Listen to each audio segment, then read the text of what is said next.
두바이 언론이 발칵 뒤집혔습니다. 아랍어도 영어도 아닌 제3의 문자가 중동 10대들 사이에서 폭발적으로 확산되고 있다는 겁니다. 유네스코는 이례적이라 했고 언어학자들은 설명이 안 된다고 했죠. 그런데 그 문자는 바로 한글이었습니다. K-팝 가사를 따라 쓰던 아이들이 석 달 만에 문장을 만들기 시작했습니다. 아랍 문화권 천년 역사상 처음 있는 일이었습니다. 전문가들의 예측이 무너졌고 교육시장이 요동쳤습니다. 지금부터 중동을 뒤흔든 한글 확산의 충격 실화 시작합니다. 저는 두바이에 주재하는 문화 전문 기자입니다. 2018년부터 중동 지역 청년 문화를 취재해왔죠. 그해 가을, 제 앞에 이상한 현상이 포착됐습니다. 사우디아라비아 리야드의 한 쇼핑몰 푸드코트였어요. 15살쯤 돼 보이는 여학생 셋이 스마트폰 화면을 보며 뭔가를 베껴 쓰고 있었습니다. 아랍 문자가 아니었어요. 네모난 글자였습니다. 처음엔 디자인인 줄 알았죠. 뭘 쓰는 거니? 물었더니 한 명이 화면을 보여줬어요. K-팝 그룹 뮤직비디오였습니다. 화면 하단에 한글 가사가 흐르고 있었죠. 아이들은 그걸 공책에 따라 그리고 있었어요. 그리는 거였습니다. 쓰는 게 아니라요. 예쁘잖아요. 친구들이 다 이렇게 해요. 그 말에 저는 웃었습니다. 문자가 아니라 장식이구나 싶었죠. 중동에서 외국 문자가 유행한 적은 없었어요. 아랍어는 1400년 역사를 가진 문자입니다. 꾸란의 언어죠. 이슬람 문화권에서 다른 문자 체계를 배운다는 건 상상하기 어려운 일이었어요. 그해 말 카이로에서 열린 문화 포럼에 참석했습니다. 한 언어학자가 발표를 했어요. 주제는 아랍 청소년의 디지털 문해력 변화였죠. 그는 단호하게 말했습니다. 아랍 문자는 절대적입니다. 역사적으로도 종교적으로도 대체 불가능하죠. 영어 알파벳조차 보조 수단일 뿐입니다. 다른 문자 체계가 이 지역에서 확산될 가능성은 제로에 가깝습니다. 박수가 쏟아졌어요. 저도 고개를 끄덕였습니다. 맞는 말이었으니까요.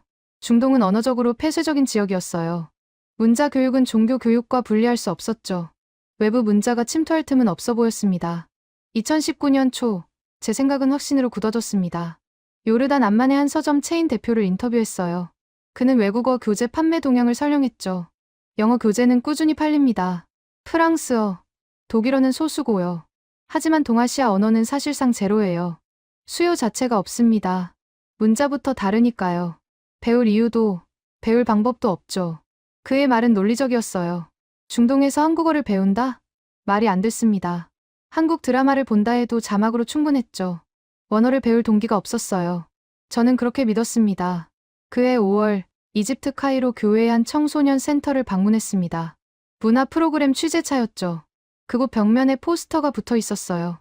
한글로 쓰인 K-팝 가수 이름이었습니다. 담당 교사에게 물었죠. 저거 뭔가요? 아이들이 만든 거예요. 요즘 유행이래요.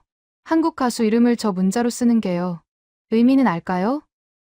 아니요. 그냥 모양이 좋대요. 스티커처럼 쓰는 거죠. 저는 다시 웃었습니다. 역시 장식이었어요. 문자로서의 기능은 없었죠. 배우려는 의도도 필요도 없는 거였습니다. 중동 청소년들에게 한글은 그저 이국적인 문의에 불과했어요. 그해 7월, 두바이로 돌아왔습니다.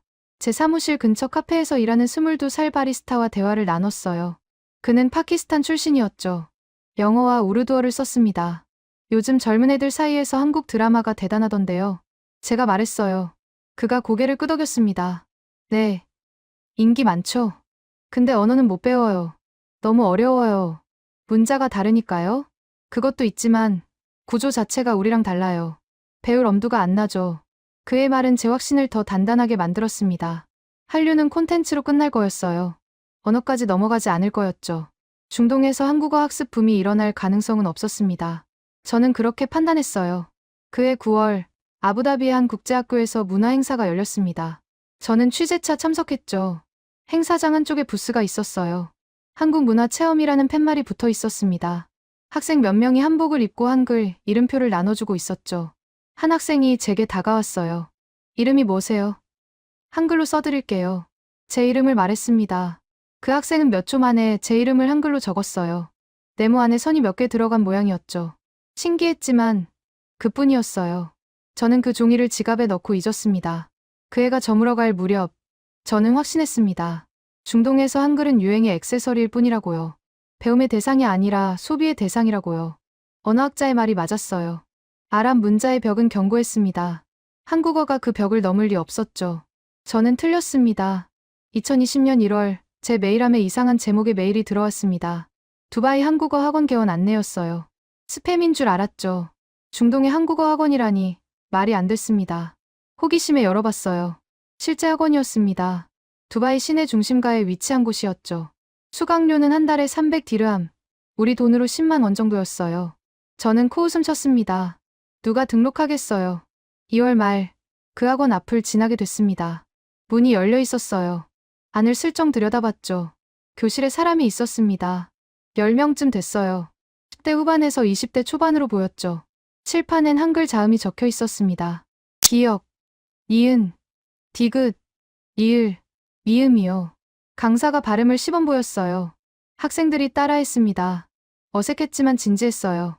저는 당황했습니다. 실제로 배우는 사람들이 있다니요. 그래도 곧 사라질 거라 생각했죠. 일시적 유행일 뿐이라고요. 3월 초 사우디 리야드에서 온 소식이 제 확신을 흔들기 시작했습니다. 현지 취재 협력자가 메시지를 보냈어요. 리야드에도 한국어 강좌 생겼어요. 문화원에서 하는 건데 신청자가 100명 넘었대요. 100명이요. 저는 믿기지 않았습니다. 리야드는 보수적인 도시예요. 외국어 교육도 영어 중심이었죠. 한국어가 100명이나 모았다는 게 이상했어요. 뭔가 잘못 파악한 거 아닐까요? 직접 확인하기로 했습니다. 4월 중순 리야드로 날아갔어요. 문화원을 찾아갔죠. 접수처 직원에게 물었습니다. 한국어 강좌 신청 현황 좀 알 수 있을까요? 직원이 컴퓨터 화면을 보더니 대답했어요. 현재 대기자까지 포함하면 160명이요. 수용 인원이 40명이라 대부분 다음 기수를 기다리고 있어요. 160명이요. 제 머릿속이 복잡해졌습니다. 우연치고는 숫자가 컸어요. 그래도 리야드만 그런 거라고, 다른 도시는 아닐 거라고 생각했죠. 5월 들어 상황이 달라졌습니다. 요르단 암만, 쿠웨이트 시티, 카타르 도하에서 잇따라 한국어 강좌 개설 소식이 들려왔어요. 제 SNS 타임라인에 관련 게시물이 올라오기 시작했죠. 젊은 친구들이 한글 공책 사진을 올렸습니다. 노트 위에 반듯하게 쓰인 기역, 니은, 디귿이요. 6월 초 카이로의 한 서점 체인 대표에게 연락했습니다. 1년 전 인터뷰했던 그 사람이요. 외국어 교재 판매 동향을 다시 물었어요. 한국어 교재요? 작년까지는 안 팔렸는데 올해 들어 주문이 늘었어요. 아직 많진 않지만 2, 3개월 전부터 확실히 증가세예요. 그의 목소리엔 당혹감이 섞여 있었습니다. 본인도 예상 못한 일이었죠. 저 역시 마찬가지였어요. 교재가 팔린다는 건 단순 유행이 아니라는 뜻이었습니다. 돈을 내고 책을 사서 배운다는 거였으니까요. 10월 말 제가 정기 구독하는 중동 문화 전문 매체에서 짧은 기사가 나왔습니다. 제목은 중동 청소년 사이 한국어 학습 증가 현상이었어요. 기사는 객관적이었습니다. 통계는 없었죠. 다만 여러 도시에서 비슷한 움직임이 관찰된다는 내용이었어요. 댓글란이 흥미로웠습니다. 언어 교육 전문가로 보이는 사람이 이렇게 썼죠. 일시적 현상일 겁니다. 한류 콘텐츠 소비와 언어 학습은 별개예요. 중동에서 외부 문자 체계가 정착한 사례는 없습니다. 석 달 안에 사그라들 겁니다. 저도 그렇게 믿고 싶었어요. 하지만 석 달이 지나도 사그라들지 않았습니다. 오히려 반대였죠. 8월 중순 두바이의 그 한국어 학원에 다시 들렀습니다. 1층 교실만 쓰던 곳이 2층까지 확장돼 있었어요. 입구에 안내문이 붙어 있었죠. 오전 반, 오후 반, 저녁 반 전반 마감. 다음 기수는 10월 개강. 접수처 직원에게 물었습니다. 등록자가 얼마나 되나요? 현재 60명이요. 다음 기수 대기자는 40명 정도고요. 60명이요. 1년 전만 해도 제로였던 숫자였습니다. 그것도 한 학원에서요. 두바이엔 이런 곳이 2군데 더 생겼다고 했어요. 9월 들어 제 주변 사람들이 변하기 시작했습니다. 사무실 근처 카페의 그 바리스타가 제게 말했어요. 저도 한국어 배우기 시작했어요. 왜요? 재밌어요. 생각보다 어렵지 않고요. 저는 멍하니 글을 봤습니다. 1년 전 배울 엄두가 안 난다던 그 사람이요. 뭐가 달라진 걸까요? 그가 스마트폰을 꺼내 보여줬습니다. 한국어 학습 앱이었어요. 화면엔 한글 자모가 가지런히 정리돼 있었죠. 보세요. 자음 14개, 모음 10개만 외우면 글자를 다 만들 수 있어요. 영어 알파벳보다 적잖아요. 그의 말에 저는 할 말을 잃었습니다. 맞는 말이었어요. 한글은 24개 기본 자모로 모든 소리를 표기할 수 있죠. 조합 원리만 알면 읽고 쓸 수 있어요. 아랍어처럼 모음 표기가 생략되지도 않았습니다. 명확했어요. 10월 초, 저는 다시 카이로 교회의 그 청소년 센터를 방문했습니다. 1년 전 벽면에 한글 포스터가 붙어 있던 곳이요. 이번엔 포스터가 아니었습니다. 교실이 있었어요. 한국어 동아리라는 팻말이 붙어 있었죠. 문을 열고 들어갔습니다. 15명쯤 되는 학생들이 앉아 있었어요. 칠판엔 한글 문장이 적혀 있었습니다. 안녕하세요. 저는 학생입니다. 담당 교사가 저를 알아봤어요. 1년 전 인터뷰했던 그 사람이요. 기억하세요? 작년에 포스터 보고 웃으셨잖아요. 제 얼굴이 화끈거렸습니다. 맞아요. 저는 웃었죠. 장식이라고 생각했어요. 이제 장식이 아니에요. 애들이 문장을 만들어요. 석 달 배우면 기본 대화가 가능해요. 석 달이요. 저는 믿을 수 없었습니다. 아랍어 화자가 한국어를 석 달 만에요?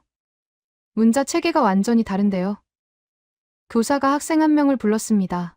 자기소개 해봐. 학생이 일어섰어요. 16살쯤 돼 보였죠.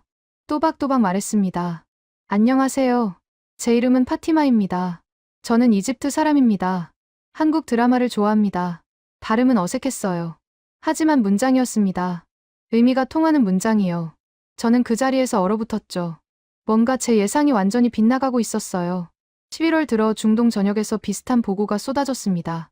바레인, 오만, 아랍에미리트 북부 도시들까지요. 한국어 학습 인구가 기하급수적으로 늘고 있었어요. 정확한 통계는 없었습니다. 하지만 체감은 명확했죠. 12월 말, 두바이의 한 교육 박람회에 참석했습니다. 외국어 교육 부스들이 줄지어 있었어요. 영어, 프랑스어, 중국어, 그리고 한국어요. 한국어 부스 앞에 사람들이 몰려 있었습니다. 상담을 기다리는 줄이 길었어요. 부스 담당자에게 물었습니다. 올해 관심이 많나 봐요? 네. 작년엔 부스도 없었는데요. 올해는 문의가 너무 많아서 따로 마련했어요. 저는 그 줄을 바라봤습니다. 10대부터 30대까지 연령대가 다양했어요. 모두 한국어를 배우고 싶어 했죠. 1년 전만 해도 상상할 수 없던 광경이었습니다. 저는 혼란스러웠어요. 뭐가 이들을 움직인 걸까요? 단순히 한류 때문일까요? 아니면 다른 이유가 있을까요? 답을 찾아야 했습니다. 제 확신이 무너지고 있었으니까요. 2021년 1월, 저는 답을 찾기 위해 움직이기 시작했습니다. 두바이 한국어 학원의 수강생들을 직접 인터뷰하기로 했어요. 왜 배우는지, 어떻게 배우는지 물어보려고요. 첫 인터뷰 대상은 23살 에밀리아트 항공사 승무원이었습니다. 그녀는 학원 저녁반을 다니고 있었죠. 카페에서 만났어요. 왜 한국어를 배우세요? 제가 물었습니다. 그녀가 노트북을 꺼냈어요. 화면에 한글이 가득했죠. 드라마 대사를 자막 없이 듣고 싶어서 시작했어요. 근데 배우다 보니까 재밌더라고요. 문자가 논리적이에요. 논리적이라는 표현이 귀에 걸렸습니다. 무슨 뜻인가요? 한글은 소리를 그대로 적어요. 보이는 대로 읽히거든요. 영어처럼 철자와 발음이 따로 놀지 않아요. 아랍어처럼 모음을 생략하지도 않고요. 그녀가 노트에 뭔가를 적었습니다. 한글로 가나다였어요. 기억에 알을 붙이면 가가 되고 이은에 알을 붙이면 나가 돼요. 규칙이 명확해요. 외울 필요가 없어요. 이해하면 끝이에요. 저는 메모를 했습니다. 그녀의 말은 단순했지만 핵심을 찔렀어요. 한글은 표음 문자였죠. 소리와 글자가 일치했습니다. 아랍어처럼 문맥에 따라 발음이 달라지지 않았어요. 2월 중순, 리야드에서 온라인 인터뷰를 진행했습니다. 상대는 19살 대학생 아흐메드였어요. 그는 석 달째 한국어를 배우고 있었죠. 가장 어려운 게 뭐예요? 문법이요. 조사가 많아요. 은, 는, 이, 가, 을, 를. 처음엔 헷갈렸어요. 그럼 왜 계속하죠? 그게요. 조사 때문에 오히려 문장이 명확해져요. 누가 주어인지, 뭘 하는지 바로 보여요. 아랍어는 어순으로 판단해야 하는데 한국어는 조사가 다 알려줘요. 그의 설명에 저는 고개를 끄덕였습니다. 한국어는 교차어였죠. 조사가 문장 내 역할을 분명하게 만들었어요. 주어, 목적어, 서술어의 관계가 명확했습니다. 어순이 바뀌어도 의미가 흔들리지 않았죠. 3월 초, 카이로의 한 언어 교육 연구자를 만났습니다. 그는 중동 내 외국어, 교육 동향을 연구하는 사람이었어요. 커피를 마시며 대화를 나눴죠. 한국어 학습 증가를 어떻게 보세요? 제가 물었습니다. 그가 잠시 생각하더니 답했어요. 솔직히 놀랍습니다. 문자 장벽이 있는데도 불구하고요. 보통은 문자가 다르면 학습 진입이 어려워요. 그런데 한글은 예외인 것 같아요. 왜 그럴까요? 한글은 배우는 시간이 짧아요. 기본 자모를 익히는데 일주일이면 충분하죠. 그 다음부터는 조합이에요. 새로운 글자를 외울 필요가 없어요. 만들면 되니까요. 그의 말은 제가 들었던 여러 증언과 일치했습니다. 한글은 학습 곡선이 가팔랐어요. 초반에 급격히 올라가고 그 다음부터는 완만했죠. 중국어처럼 수천 개 한자를 외울 필요가 없었습니다. 4월 말 흥미로운 현상이 포착됐습니다. 소셜미디어에서 한글 필기 인증이 유행하기 시작한 거예요. 인스타그램과 틱톡에 한글 공책 사진이 쏟아졌죠. 해시태그는 한글 챌린지였어요. 젊은이들이 자신이 쓴 한글을 자랑했습니다. 처음엔 단어였어요. 사랑, 친구, 행복 같은 거요. 그러다 문장으로 넘어갔죠. 오늘은 좋은 날입니다. 나는 학생입니다. 같은 거요. 5월 중순 두바이의 한 북카페에서 한글 스터디 그룹을 발견했습니다. 5명이 모여 있었어요. 모두 20대였죠. 그들은 한국 드라마 대사를 한글로 받아 적고 있었습니다. 제가 다가갔어요. 혼자 배우는 것보다 같이 하는 게 나아요? 한 명이 고개를 끄덕였습니다. 네, 발음 교정도 되고 모르는 거 바로 물어볼 수 있어요. 학원보다 부담 없고요. 어렵진 않나요? 처음엔 어려웠어요. 근데 한 달 지나니까 익숙해졌어요. 지금은 드라마 볼 때 자막 없이도 단어가 들려요. 그의 말에 다른 사람들이 동의했습니다. 모두 비슷한 경험을 했다고 했죠. 한글을 익히고 나니 한국어 듣기가 수월해졌다고요. 소리와 문자가 일치하니까 추측이 가능했대요. 6월 들어 또 다른 변화가 감지됐습니다. 온라인 한국어 학습 플랫폼 사용자가 급증한 거예요. 중동 지역 접속자 수가 전년 대비 500% 증가했다는 보도가 나왔습니다. 저는 그 플랫폼 중 하나를 직접 써봤어요. 가입하고 첫 강의를 들었죠. 한글 자모 강의였습니다. 15분짜리 영상이었어요. 영상이 끝날 무렵 저는 놀랐습니다. 기역, 니은, 디귿, 이을, 미음을 읽을 수 있게 됐어요. 조합 원리도 이해했죠. 15분 만에요. 이게 가능한 문자였구나 싶었습니다. 10월 초 사우디아라비아의 한 사립학교에서 특별한 소식이 들려왔습니다. 방과 후 프로그램에 한국어 반이 신설됐다는 거예요. 학교 측은 학생과 학부모의 요청을 받아들였다고 했죠. 현지 취재 협력자가 보낸 사진을 봤습니다. 교실 칠판에 한글 자모표가 붙어 있었어요. 학생 20명이 노트에 한글을 쓰고 있었죠. 담당 교사는 한국인이 아니었습니다. 현지인 영어 교사가 한국어를 배워서 가르치고 있었어요. 8월 중순 요르단 암만의 그 서점 체인 대표에게 다시 연락했습니다. 교재 판매 동향이 궁금했어요. 한국어 교재 매출이 작년 대비 300% 올랐어요. 이제 프랑스어 교재보다 많이 팔려요. 300%요. 프랑스어보다요. 저는 말문이 막혔습니다. 프랑스어는 중동에서 200년 넘게 가르쳐진 언어예요. 한국어가 그걸 넘어선다는 게 현실이었습니다. 9월 말 아부다비의 한 서점에 갔습니다. 외국어 교재 코너를 둘러봤어요. 한국어 교재가 한 선반을 가득 채우고 있었습니다. 입문서부터 중급 교재까지요. 표지엔 한글이 크게 적혀 있었죠. 한 권을 집어 들었습니다. 펼쳐봤어요. 첫 장에 자음과 모음이 정리돼 있었습니다. 기역, 니은, 디귿, 이을, 미음, 비읍, 시옷, 이응, 지읒, 치읒, 키읔, 티읒, 피읍, 키읔. 14개요. 모음은 아, 야, 어, 여, 오, 요, 우, 유, 으, 이.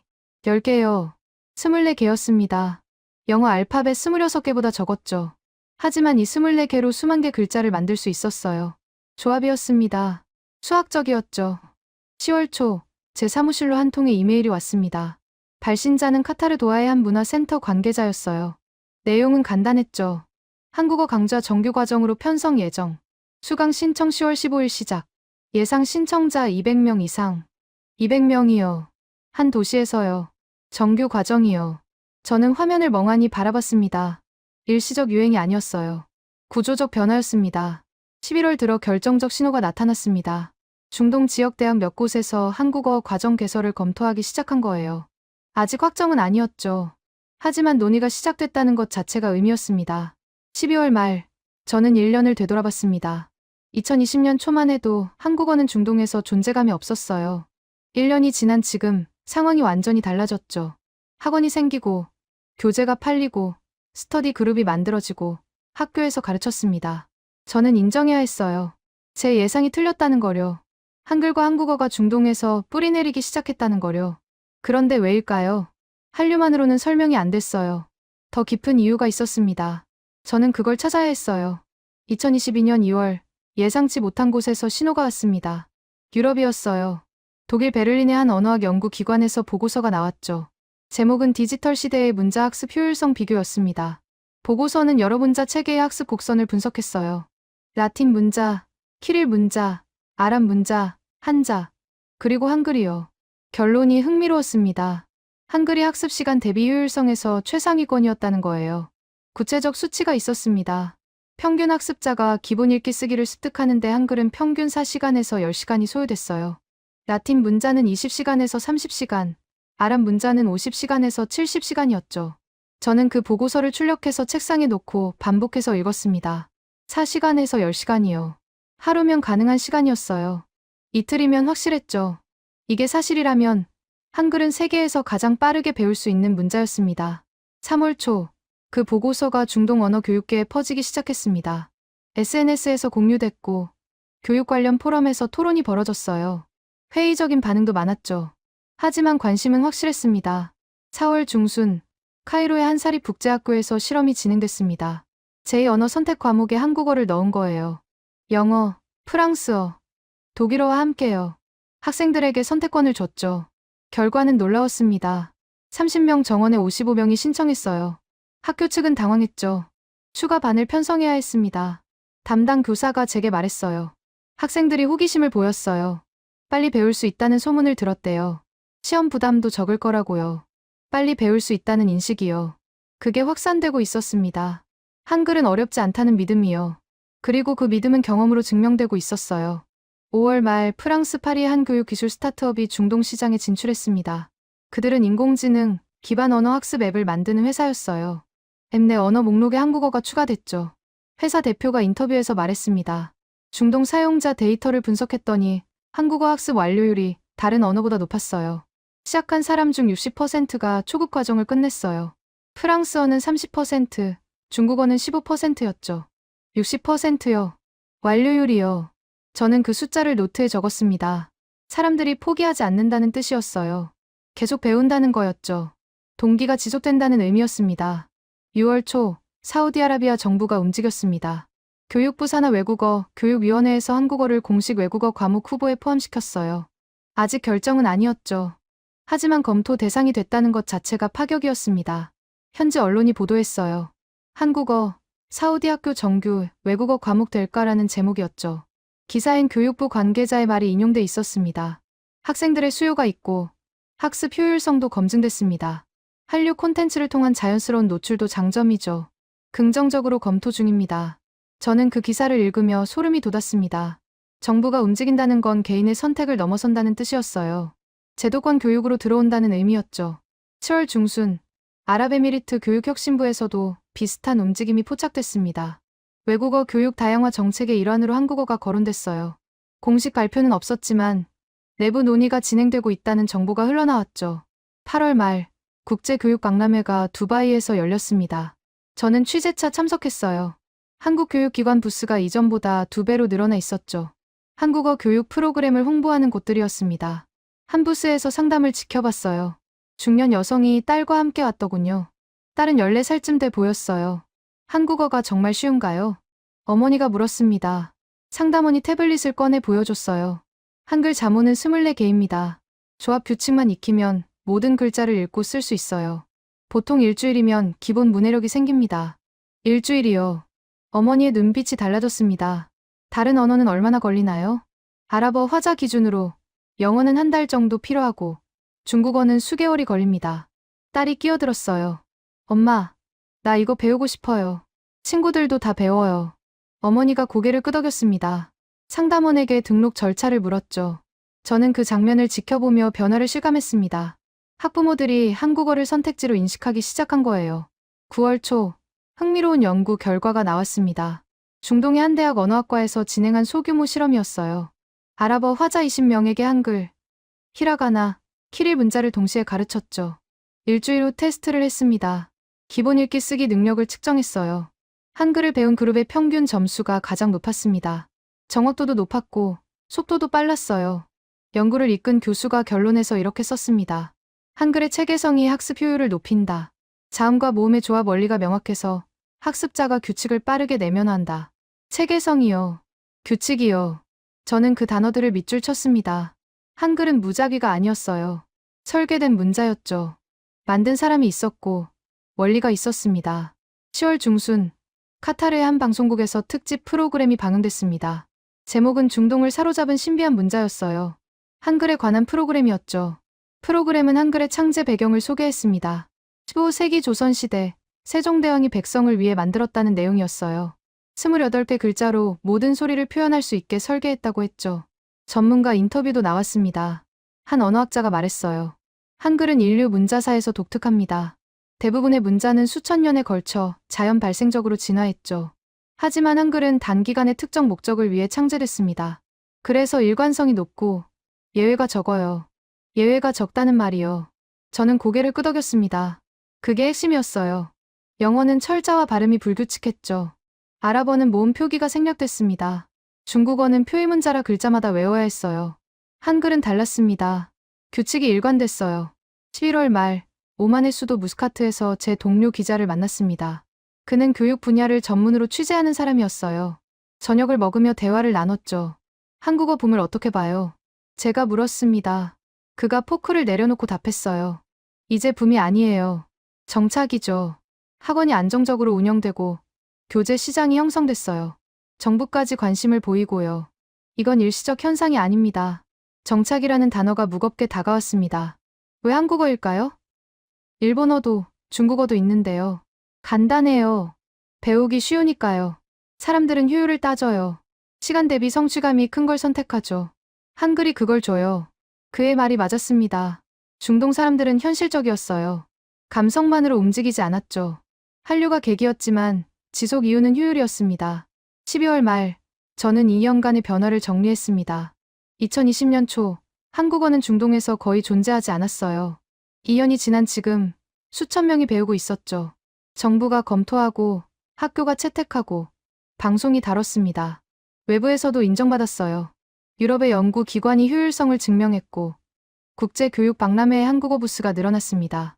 스케일이 확대되고 있었어요. 하지만 저는 여전히 궁금했습니다. 한글의 구조적 우수성만으로 이 모든 걸 설명할 수 있을까요? 뭔가 더 있을 것 같았어요. 결정적 순간이 올 것 같았죠.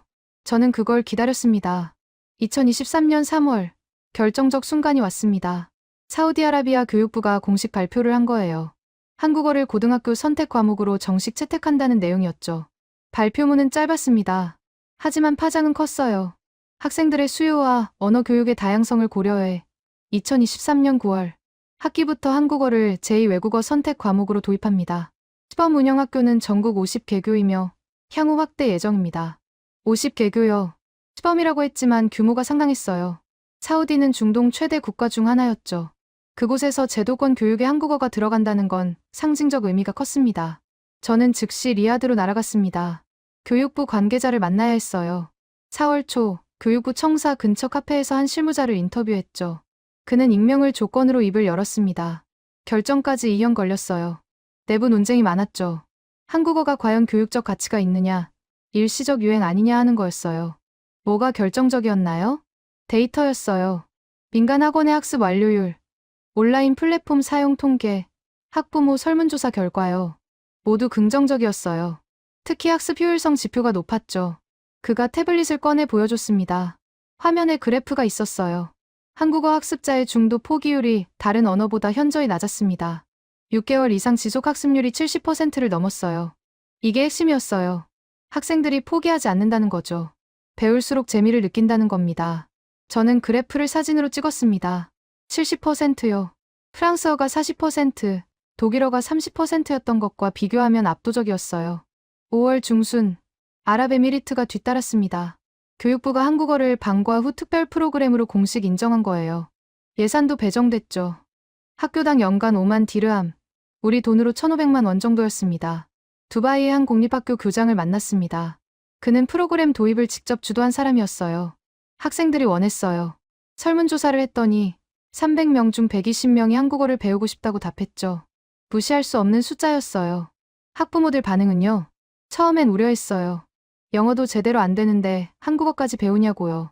근데 설명회를 열었더니 생각이 바뀌더라고요. 무슨 설명을 했나요? 한글 구조를 보여줬어요. 자모 24개로 모든 글자를 만든다는 거요. 학부모들이 놀랐어요. 이렇게 과학적인 문자가 있느냐고요. 과학적이라는 표현이요. 저는 메모했습니다. 한글은 감성이 아니라 논리로 설득하고 있었어요. 6월 말 카타르와 쿠웨이트에서도 유사한 움직임이 포착됐습니다. 정부 차원의 검토가 시작됐다는 소식이었죠.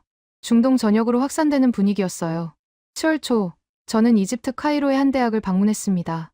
그곳 언어학과에서 특별한 강연이 열렸어요. 주제는 한글의 언어학적 우수성이었죠. 강연자는 카이로 대학 언어학 교수였습니다. 그는 한글을 10년 넘게 연구한 사람이었어요. 강의실엔 100명이 넘는 학생이 앉아 있었죠. 교수가 화면에 한글 자모를 띄웠습니다. 여러분, 이 문자는 15세기에 만들어졌습니다. 하지만 현대 언어학의 원리를 거의 완벽하게 반영하고 있어요. 학생들이 집중했습니다. 교수가 설명을 이어갔어요. 자음은 발음 기관의 모양을 본떠 만들어줬습니다. 기역은 혀뿌리가 목구멍을 막는 모양이에요. 니은은 혀끝이 잇몸에 닿는 모양이죠. 이건 좋은 음성학의 개념입니다. 15세기에 이미 이걸 알고 있었다는 겁니다. 저는 놀랐습니다. 한글이 발음 기관을 본떠 만들어졌다는 건 들어봤어요. 하지만 그게 현대 음성학과 일치한다는 건 몰랐죠. 교수가 모음을 설명했습니다. 모음은 천지인 삼재 사상을 기반으로 합니다. 하늘, 땅, 사람이죠. 가로액은 땅, 세로액은 사람. 점은 하늘을 의미해요. 철학적 기반 위에 음성학적 정확성을 얹은 겁니다. 학생 한 명이 손을 들었어요. 그럼 다른 문자는 어떻게 만들어졌나요? 대부분은 진화했어요. 수천 년에 걸쳐 자연스럽게요. 그래서 불규칙이 많죠. 하지만 한글은 창제됐어요. 한 번에요. 그래서 일관성이 높습니다. 강연이 끝난 후 학생들이 교수를 둘러쌌습니다. 질문이 쏟아졌어요. 한글을 어떻게 배울 수 있냐? 어디서 가르치냐? 교재는 어떤 게 좋으냐고요. 저는 그 모습을 지켜봤습니다. 지식인 계층까지 움직이기 시작한 거예요. 8월 중순, 획기적인 발표가 나왔습니다. 중동 지역 최대 온라인 교육 플랫폼이 한국어 정규 과정을 개설한다는 내용이었어요. 투자 규모만 500만 달러, 우리 돈으로 60억 원이었죠. 플랫폼 대표가 기자회견을 열었습니다. 저도 참석했어요. 우리 플랫폼의 한국어 강의 조회수가 지난 6개월간 1200만 뷰를 기록했습니다. 영어, 다음으로 높아요. 수요가 명확합니다. 1200만 뷰요. 저는 숫자를 받아 적었습니다. 중동 인구가 4억 명 정도예요. 그중 1200만이 한국어 강의를 봤다는 건 3%였어요. 적지 않은 비율이었습니다. 대표가 말을 이었습니다. 한국어의 특징은 학습 곡선입니다. 초반에 급격히 올라가죠. 일주일이면 글자를 읽을 수 있어요. 한 달이면 간단한 문장을 만들 수 있고요. 이 성취감이 사람들을 붙잡아요. 성취감이요. 저는 고개를 끄덕였습니다. 배우는 재미였어요. 노력한 만큼 보이는 결과요.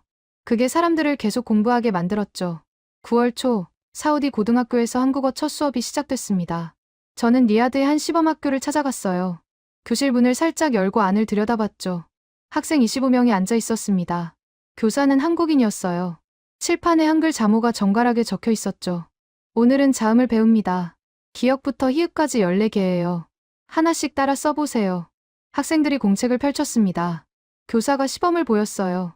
기역을 쓰는 법이요. 학생들이 따라 썼죠. 서툴렀지만 진지했어요. 수업이 끝난 후 학생 몇 명과 이야기를 나눴습니다. 17살 여학생이 제게 말했어요. 생각보다 어렵지 않아요. 규칙만 알면 되거든요. 영어처럼 외울 게 많지 않아요. 왜 한국어를 선택했어요? 드라마 때문에 시작했어요. 근데 배우다 보니까 언어 자체가 흥미로워요. 문장 구조가 명확하거든요. 그녀가 노트를 보여줬습니다. 한글로 저는 학생입니다라고 적혀 있었어요. 발음 표기도 있었죠. 그녀는 처음 수업을 들었는데 벌써 문장을 썼습니다. 10월 말 중동교육 장관 회의가 두바이에서 열렸습니다. 의제 중 하나가 외국어 교육 다양화였어요. 한국어가 거론됐죠. 회의록이 공개됐습니다. 한 장관이 이렇게 발언했어요. 한국어는 학습 효율성과 문화적 접근성을 모두 갖춘 언어입니다. 우리 청소년들에게 새로운 선택지가 될 수 있어요. 다른 장관이 동의했습니다. 사우디의 시범 운영 결과를 주시하고 있습니다. 성공적이라면 우리도 도입을 검토할 것입니다. 제도권의 벽이 무너지고 있었어요. 한국어는 더 이상 비주류가 아니었습니다. 선택 가능한 주류 언어로 올라서고 있었죠. 11월 중순, 제 이메일함에 한 통의 메일이 도착했습니다. 발신자는 베를린의 그 언어학 연구 기관이었어요. 후속 보고서를 보내온 거였죠. 제목은 중동 지역 한글 확산 사례 연구였습니다. 보고서는 중동에서의 한글 학습 현상을 분석했어요. 결론은 명확했습니다. 한글은 학습자 친화적 설계와 문화적 매력이 결합된 드문 사례다. 문자 체계의 우수성이 언어 확산의 주요 동력이 되고 있다. 저는 보고서를 천천히 읽었습니다. 유럽의 전문가들도 인정한 거예요. 한글이 특별하다고요. 중동에서 일어나는 일이 우연이 아니라고요. 12월 말, 저는 1년을 정리했습니다. 2023년은 전환점이었어요. 한국어가 제도권에 진입했고, 투자가 이루어졌고, 학문적 인정을 받았습니다. 개인의 선택에서 사회적 현상으로 확장됐죠. 하지만 이건 시작일 뿐이었습니다. 진짜 충격은 아직 오지 않았어요. 저는 그걸 느꼈습니다. 더 큰 파장이 올 거라는 거요. 2024년 2월, 예상치 못한 곳에서 충격이 왔습니다. 국제언어능력평가 기관이었어요. 그들이 중동 지역 외국어 학습자를 대상으로 대규모 조사를 실시했죠. 결과가 공개됐습니다. 한국어 학습자의 평균 학습 기간이 눈에 띄었어요. 6개월에서 1년 사이가 가장 많았습니다. 그런데 이들의 기초회화 능력 점수가 높았어요. 영어나 프랑스어를 3년 배운 학습자와 비슷한 수준이었죠. 6개월 대 3년이요. 5배 차이였습니다. 보고서는 조심스러웠어요.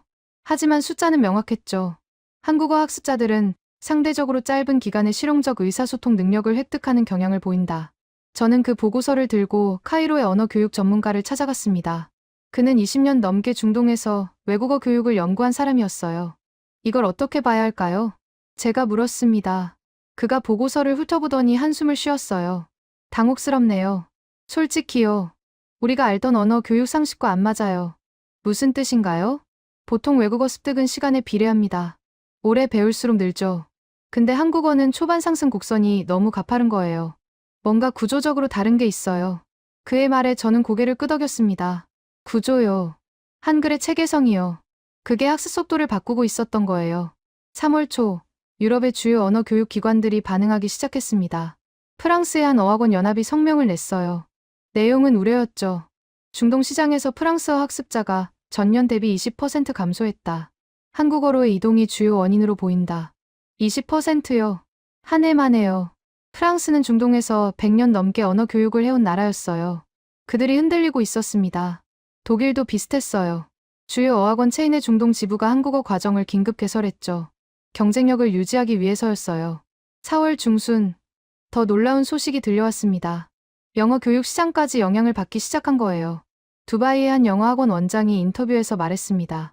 젊은 학생들 사이에서 한국어가 트렌드예요. 영어는 필수니까 배우지만 제2 외국어로 한국어를 선택하는 경우가 늘었어요.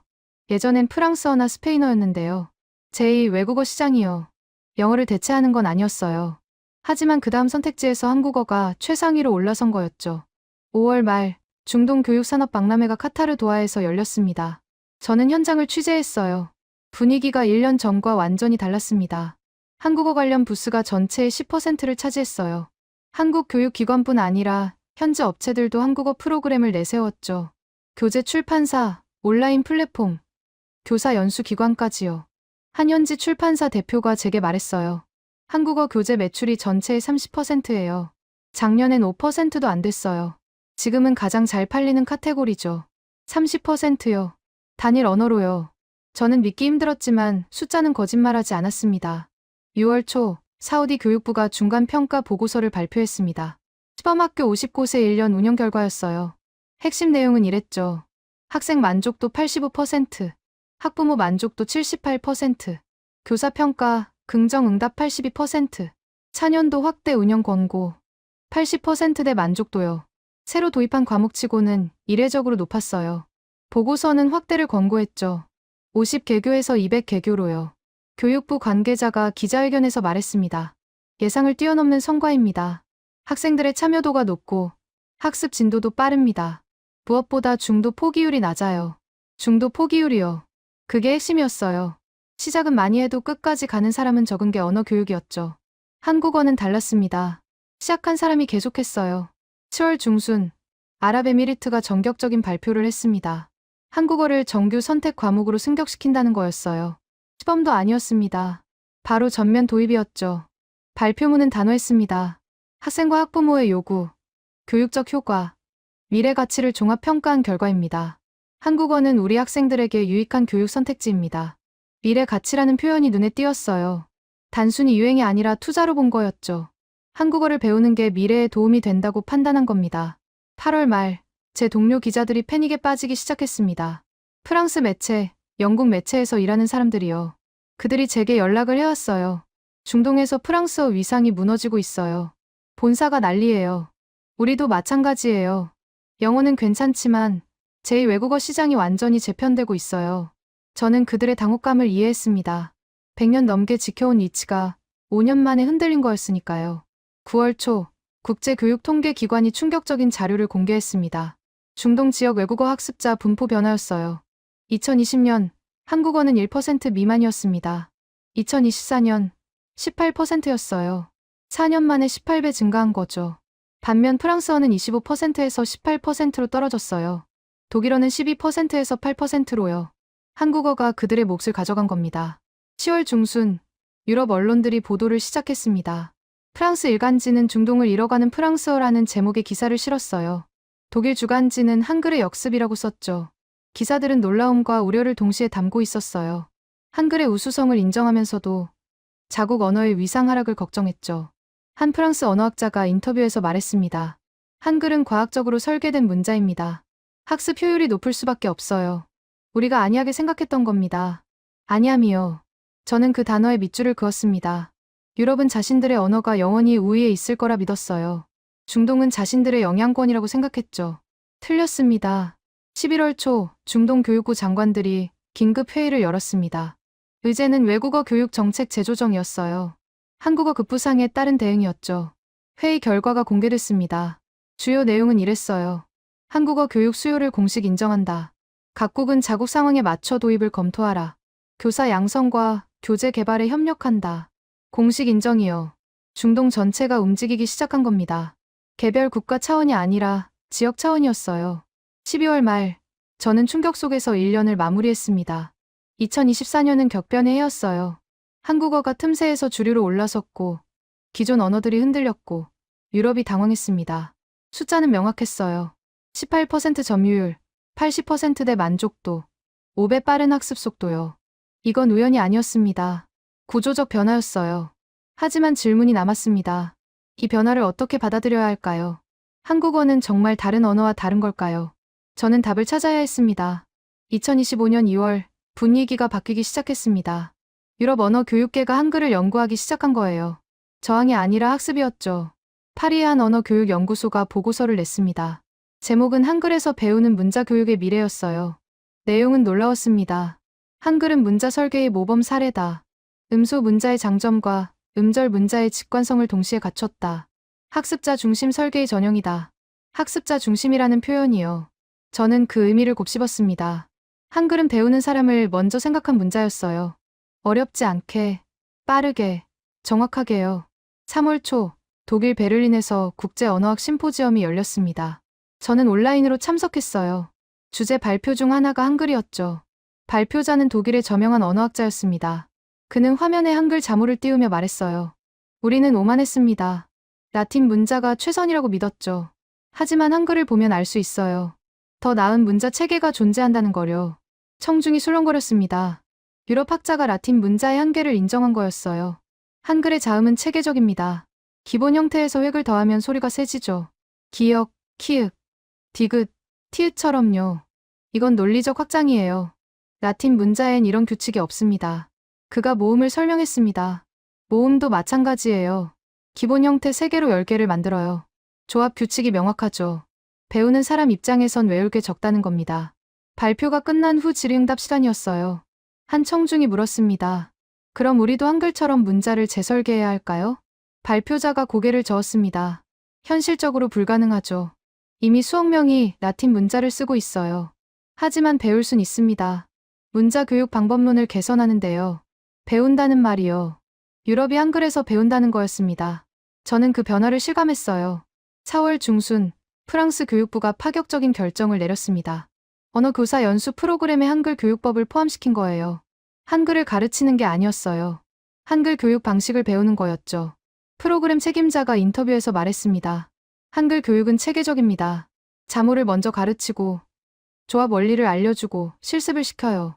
단계가 명확하죠. 우리 프랑스어 교육도 이런 체계를 갖춰야 해요. 체계요. 그게 핵심이었습니다.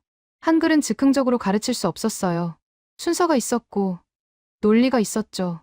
5월 말 중동으로 돌아왔습니다. 리야드의 한 고등학교를 방문했어요.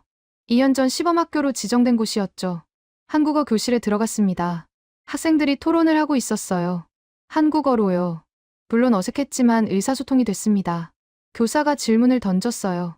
여러분은 왜 한국어를 배우나요? 한 학생이 손을 들었습니다. 저는 처음엔 드라마 때문이었어요. 근데 배우다 보니까 언어 자체가 재밌어요. 문법이 논리적이거든요. 다른 학생이 말했습니다. 저는 한글이 신기해서 시작했어요. 24개로 모든 소리를 만든다는 게요. 지금은 한국 문화 전체에 관심 있어요. 수업이 끝난 후 교사와 대화를 나눴습니다. 그는 한국에서 온 교사였어요. 학생들이 달라요. 2년 전엔 호기심만 있었는데 지금은 목표가 생겼어요. 한국 대학에 유학 가고 싶다는 애들도 있어요. 유학이요. 저는 놀랐습니다.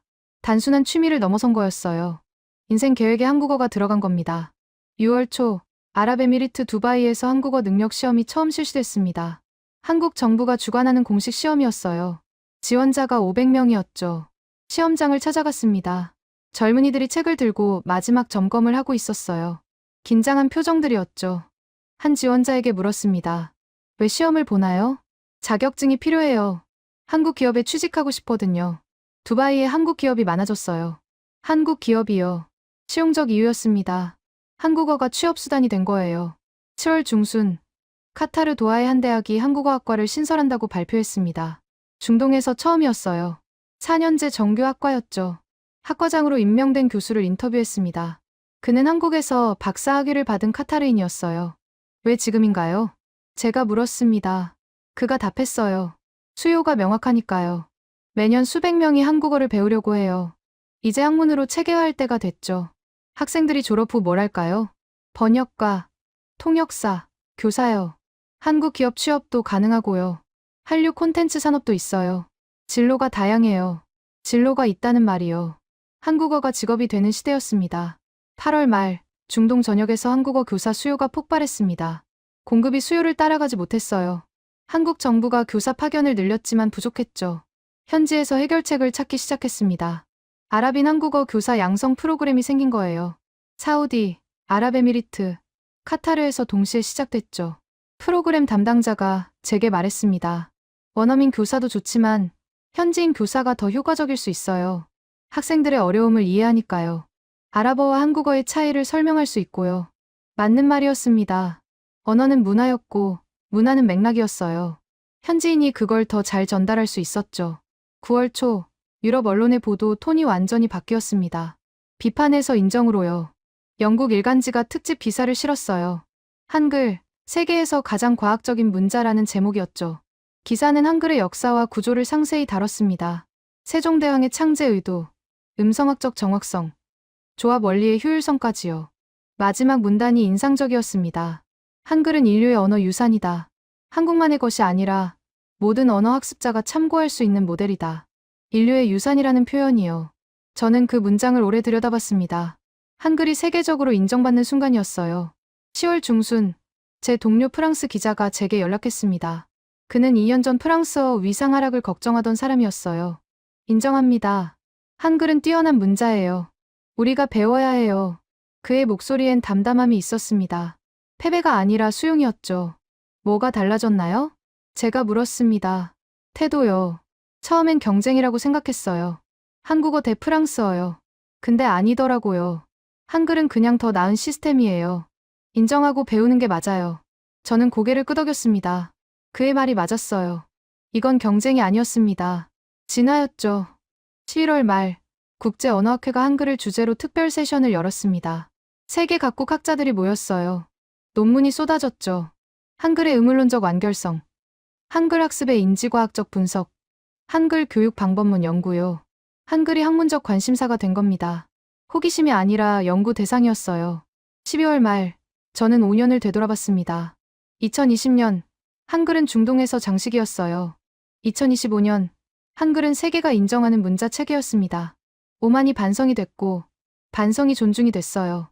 유럽이 배웠고, 중동이 받아들였고, 세계가 주목했죠. 저 역시 달라졌습니다. 5년 전 저는 한글을 무시했어요. 지금은 존경합니다. 언어는 단순한 도구가 아니었어요. 사고의 틀이었고, 문화의 그릇이었고, 소통의 다리였죠. 한글은 그 모든 걸 완벽하게 담고 있었습니다. 2026년 1월, 저는 다시 리야드에 있었습니다. 7년 만에 같은 쇼핑몰 푸드코트에 앉았어요. 2018년, 여학생들이 한글을 따라 그리던 그곳이요. 주변을 둘러봤습니다. 지금도 젊은이들이 스마트폰을 보고 있었어요. 하지만 달랐습니다. 그들은 한글을 읽고 있었죠. 따라 그리는 게 아니라 읽고 쓰고 있었습니다. 옆 테이블에 2명이 앉았어요. 대학생으로 보였죠. 한 명이 노트북을 펼쳤습니다. 화면에 한글이 가득했어요. 번역 과제 끝났어? 한 명이 물었습니다. 아랍어였어요. 거의요. 한국어 원문이 좀 어려운데 이해는 됐어요. 한국어 원문이요. 번역 과제요. 7년 전엔 상상도 못했던 대화였습니다. 지난달 중순, 중동 교육 장관 정상회의가 두바이에서 열렸습니다. 저는 초청받아 참석했어요. 의제는 외국어 교육의 미래였죠. 첫 발표자는 사우디 교육부 장관이었습니다. 그가 화면에 통계를 띄웠어요. 우리나라 고등학생의 41%가 한국어를 제2 외국어로 선택하고 있습니다. 6년 전엔 제로였죠. 이건 자발적 선택의 결과입니다. 41%요. 거의 절반에 가까운 수치였어요. 우리는 이 현상을 단순한 유행으로 보지 않습니다. 학생들은 효율적인 학습을 원했고 한국어가 그 요구를 충족시켰어요. 교육 정책은 수요를 따라가야 합니다. 박수가 터졌습니다. 다른 장관들이 고개를 끄덕였어요. 아랍에미리트 장관이 이어서 발표했습니다. 우리는 한국과 교육협력 협정을 체결했습니다. 교사 교류, 교재 공동개발, 온라인 플랫폼 구축이 포함돼 있어요. 이건 상호 이익입니다. 상호 이익이라는 표현이요. 일방적 수용이 아니었어요. 협력 관계였죠. 올해 들어 한국 정부가 중동 지역에 한국 교육원을 추가 설립한다고 발표했습니다. 기존 3곳에서 10곳으로 늘리는 거였어요. 투자액만 200억 원이었죠. 교육원 원장 중 한 명을 인터뷰했습니다. 그는 10년 넘게 중동에서 일한 외교관이었어요. 6년 전만 해도 한국어 보급은 꿈이었어요. 이제는 현실이죠. 수요가 공급을 훨씬 넘어서고 있어요. 가장 큰 변화가 뭔가요? 인식이요. 한국어를 배우는 게 특이한 일이 아니게 됐어요. 영어 다음으로 자연스러운 선택지가 된 거죠. 자연스러운 선택이요. 그게 핵심이었습니다. 특별함이 아니라 일상이 된 거예요. 지난해 말부터 중동과 한국 간 문화 교류가 폭발적으로 증가했습니다. 대학생 교환 프로그램, 기업 인턴십, 문화행사요. 한국어가 다리 역할을 한 거였죠. 사우디의 한 대학생이 제게 말했습니다. 저는 올해 서울대학교로 교환학생을 가요. 한국어를 4년 배웠거든요. 이제 자신 있어요. 4년이요. 그는 고등학교 때부터 배운 거였어요. 체계적으로요. 그 결과 대학 교환학생 자격을 얻었죠. 작년 말 유럽과 중동, 한국이 함께하는 언어 교육 포럼이 열렸습니다. 베를린에서였어요. 주제는 문자 체계와 언어 교육의 미래였죠. 기조 연설자는 독일 언어학자였습니다. 그가 말했어요. 우리는 한글에서 배웠습니다. 문자는 진화할 수 있다는 것, 학습자를 중심에 둬야 한다는 것을요. 이건 경쟁이 아니라 공존입니다. 공존이라는 단어요. 저는 메모했습니다. 한글이 다른 문자를 대체하는 게 아니었어요. 함께 존재하는 거였죠. 프랑스 대표가 발언했습니다. 프랑스어 교육에 한글의 방법론을 적용하고 있습니다. 체계적 접근, 단계별 학습, 조합 원리의 강조요. 효과가 있어요. 한글의 방법론이요. 한글 자체가 아니라 그 접근법을 배우는 거였습니다. 한국 대표가 마지막으로 말했습니다. 한글은 나눔을 위해 만들어진 문자입니다. 세종대왕은 백성이 쉽게 배울 수 있도록 설계했어요. 그 정신이 지금도 이어지고 있습니다. 나눔의 정신이요. 저는 가슴이 뭉클했습니다. 500년 전의 철학이 오늘날 세계를 움직이고 있었어요. 올해 들어 중동 각국이 한국어, 교육 예산을 대폭 증액했습니다. 사우디는 전년 대비 200%, 아랍에미리트는 300%요. 단순한 지원이 아니었어요. 전략적 투자였죠. 예산 증액 발표문에 이런 문구가 있었습니다. 한국어는 우리 학생들의 미래 경쟁력입니다. 언어를 넘어 사고방식을 배우는 것입니다. 사고방식이요. 한국어를 배우면서 한국의 체계성, 효율성, 혁신성을 함께 배운다는 의미였어요. 작년 말 국제교육평가기관이 최종 보고서를 발표했습니다. 제목은 중동 한국어 교육 6년 평가였어요. 핵심 결론은 이랬습니다. 한국어는 중동 외국어 교육 지형을 재편했다. 학습 효율성, 문화적 매력, 경제적 실용성이 결합된 드문 사례다. 향후 10년간 성장세가 지속될 것으로 전망한다. 10년이요. 이제 시작이라는 뜻이었습니다. 지난달 제 사무실로 한 통의 초청장이 왔습니다. 발신자는 카이로 대학 언어학과였어요. 특강 요청이었죠. 주제는 기자가 본 중동 한글 확산의 6년이었습니다. 이번 달 초 카이로로 날아갔습니다. 강의실엔 150명이 앉아 있었어요. 교수, 학생, 기자, 교육 관계자들이요. 저는 6년을 정리했습니다. 2018년 한글을 장식으로 보던 여학생들부터 시작했어요. 2020년 학원이 생기고 교재가 팔리던 시기요. 2023년 정부가 움직이고 제도권에 진입하던 순간이요. 2025년 세계가 인정하고 배우던 과정이요. 그리고 지금이요. 2026년 한글은 중동에서 일상이 됐습니다. 발표가 끝난 후 질문이 쏟아졌습니다. 한 학생이 물었어요. 왜 한글일까요? 왜 지금일까요? 저는 잠시 생각했습니다. 그리고 답했어요. 한글은 준비돼 있었어요. 500년 전부터요.